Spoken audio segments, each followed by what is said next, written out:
नमस्कार दोस्तों। फिल्मों में विलेन बहुत इंपॉर्टेंट होता है, लेकिन मीडिया ने कभी नहीं सोचा था कि उन्हें भी कोई विलेन मिलेगा।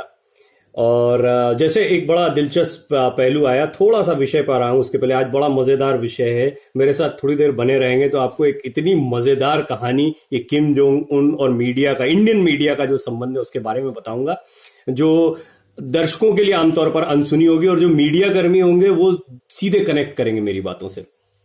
तो रामायण जैसे ही खत्म हुई और उत्तर रामायण शुरू हुई तो एक मित्र हैं, उन्होंने एक कमेंट डाला कि ये उत्तर रामायण समझ नहीं आ रही है।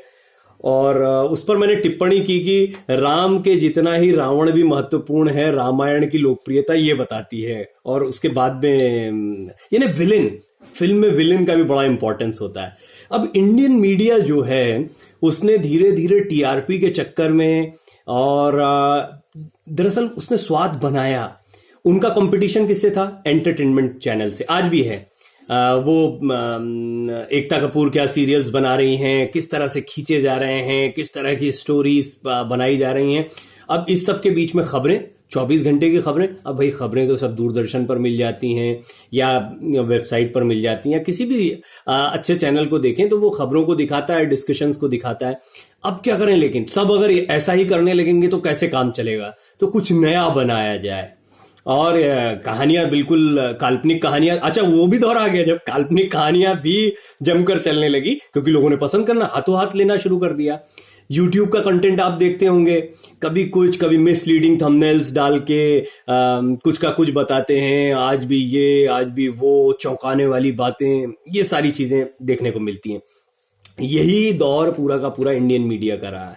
यूट्यूब पे तो भी थोड़ा सेंसिबल कंटेंट मिल जाता है, लेकिन ओवरऑल देखा जाए तो मीडिया का एक दौर रहा, और खास तौर पर किम जोंग उन को लेकर ये दौर रहा, और मैं उसका हिस्सा रहा। मेरा एक कार्यक्रम था खबरों में खास, और IBN 7 पर ये था। अब तो IBN 7 का नाम बदल गया है, तो वो उसके एपिसोड हैं अभी भी। बड़ा मजेदार शो था। अब वो जो हमारा टाइम स्लॉट था, सभी के ऊपर एक दबाव होता है कि आप अपने अपने स्लॉट पर अच्छी टीआरपी लेकर आए, और टीआरपी का कंपटीशन चलता है। और आप ये देखिए कि जब जब किम जोंग उनको चलाए तब टीआरपी अच्छी आ जाए।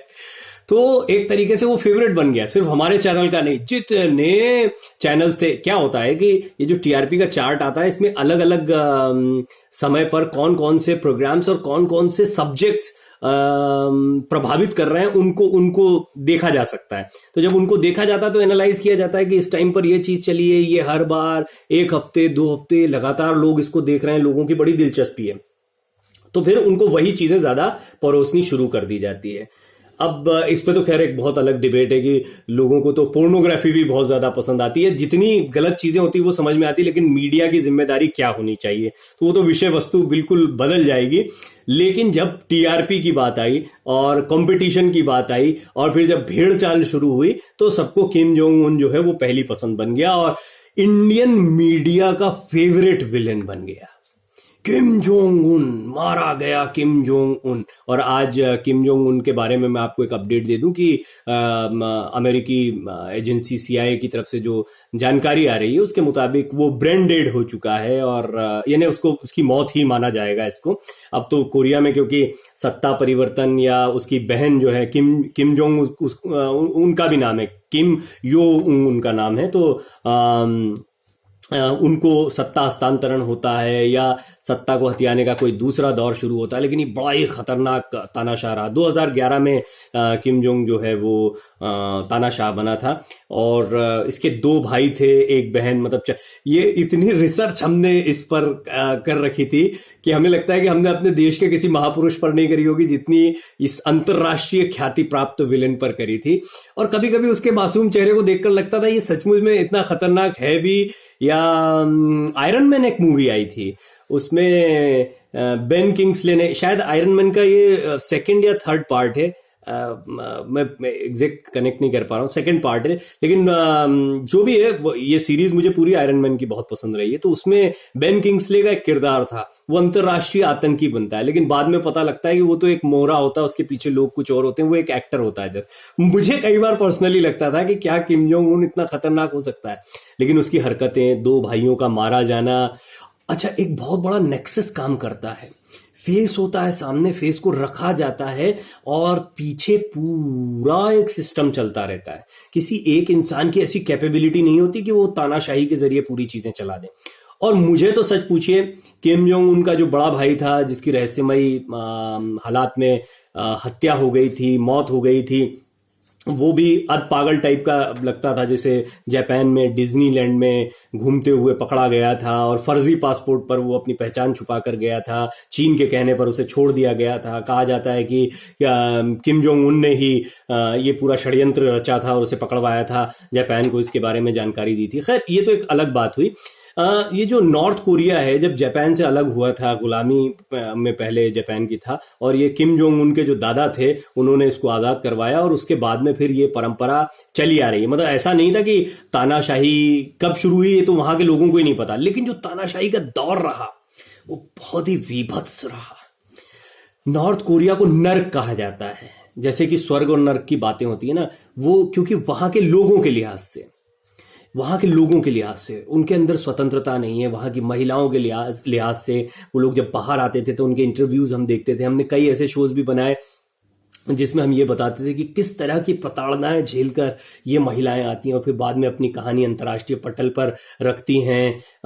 कुत्तों से खिलवा देना, किसी की हत्या कर देना, ये कुछ ऐसी बातें थी जो बहुत ही विभत्स और दिल दहला देने वाली थी। लेकिन ये सारी चीजें लेकर आने का काम था इंडियन मीडिया का। हमारे घर के भी जो बुजुर्ग हैं उनसे जब बात होती तो वो कहे कि अच्छा हुआ मर गया किम जोंग उन। ये किम जोंग उन वही था जिसकी वजह से रातों की नींद उड़ जाती थी। सोचिए, कोई लेना देना नहीं था, लेकिन भारतीय मीडिया का फेवरेट विलन रहा किम जोंग उन, और उसको जमकर एनकैश किया गया और भारतीय दर्शकों ने भी उसको खूब पसंद किया। तो अंतर्राष्ट्रीय राजनीति में अमेरिका के लिए तो बड़ा महत्वपूर्ण है अभी ट्रंप और किम जोंग उन की मुलाकात, और उसके बाद में चाइना का नॉर्थ कोरिया को सपोर्ट, इस कोरोना के मामले में नॉर्थ कोरिया रशिया का चाइना के साथ खड़े होना, ये सारी चीजें एक अलग स्थिति को बता रही हैं। अच्छा, ये हालात बहुत ही अलग किस्म के चल रहे हैं। ये हालात पूरी दुनिया जो बड़ी बड़ी ताकतें हैं, अमेरिका, यूरोपीय संघ, ब्रिटेन, ये सब के सब बेचारे अपने आप को बचाने में लगे हुए हैं। भारत की अपनी चुनौतियां हैं, लेकिन इसके बावजूद आज भी मैं देख रहा हूं कि फेवरेट, चाहे वो हमारे ट्रेंडिंग टॉपिक हो हमारे सोशल मीडिया पर या फिर हमारे टेलीविजन का ट्रेंडिंग टॉपिक हो, वो है किम जोंग उन, क्योंकि ये हमेशा से रहा है भारतीय मीडिया का बहुत ही फेवरेट विलेन। और ये एक दिलचस्प पहलू था बहुत, जो मेरी लाइफ में भी मैंने देखा। मतलब मुझे बहुत कनेक्टिविटी महसूस हो रही थी आज जब मैं ये खबर देख रहा था कि किम जोंग उन तो वही शख्स है जिसके लिए साल 2016, 15, 16, 17 ये साल ऐसा गया कि जमकर मीडिया ने 2-3 साल सिवाय इसके कुछ और दिखाया ही नहीं, ऐसा लगता है। या कम से कम दिन का एक स्लॉट तो फिक्स कर दिया जाता था कि ये इस नॉर्थ कोरिया के तानाशाह को डेडिकेट किया जाएगा, सबसे खूंखार, अब क्या करने वाला है, क्या दुनिया खत्म कर देगा, ये कर देगा, वो कर देगा। आज वो किम जोंग उन नहीं रहा अगर अमेरिकी एजेंसीज की बात मानी जाए और डॉक्टर्स की बात मानी जाए, क्योंकि डॉक्टर्स का मानना है कि अगर ब्रेन डेड है तो इसके बाद में जीने की कोई गुंजाइश नहीं रह जाती है। अलबत्ता देखना होगा कि नॉर्थ कोरिया में अब सत्ता परिवर्तन को लेकर ये इंतजार किया जा रहा है या किसी और चीज को लेकर किया जा रहा है। लेकिन जहां तक मेरी निजी राय है, ना तो किम जोंग उन से पहले भारत को कोई खतरा था, ना अभी खतरा है। कोरोना से खतरा है, खतरा तो बहुत सारे, कई बार अपने दोस्तों से, दुश्मनों से ज्यादा खतरा हो जाता है। खैर, एक छोटी सी बात मैंने इस पर रखी। बहुत बहुत शुक्रिया, आपने सुना।